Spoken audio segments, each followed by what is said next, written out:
We've always smirked at people who sleep their way to the top, but now we've got a new take on that, a literal definition.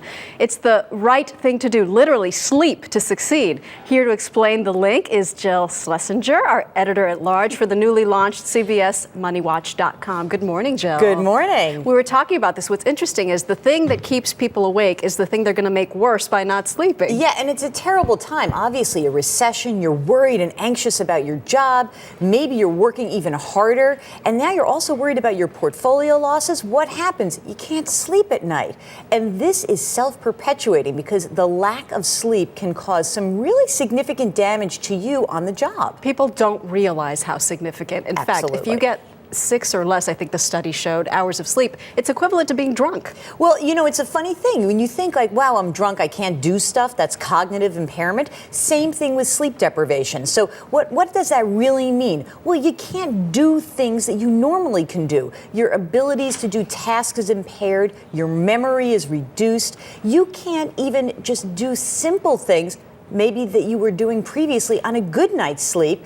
It also will contribute to you getting sicker. That's the scary thing. You know, you're 3 times as likely to get sick, so you're going to take more sick days.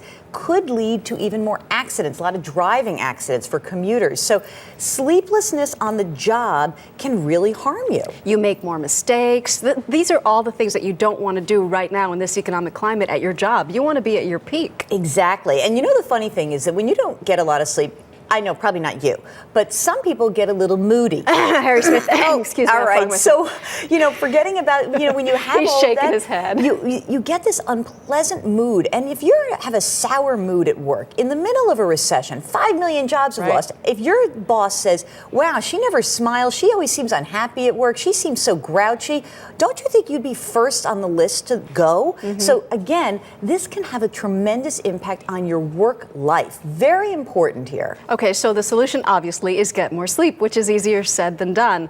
I go to bed so early. How can any human being sleep when it's still light out? Well, they do talk about getting your room very dark, so having sleep shades, but getting into a routine so that you're really trying to go to sleep the same time every single night. Set that schedule, stick to it, and, you know, don't do work or chores 1 hour before bed. And the funniest thing in some of these studies says limit overstimulation. Don't watch a scary movie unless it's on CBS.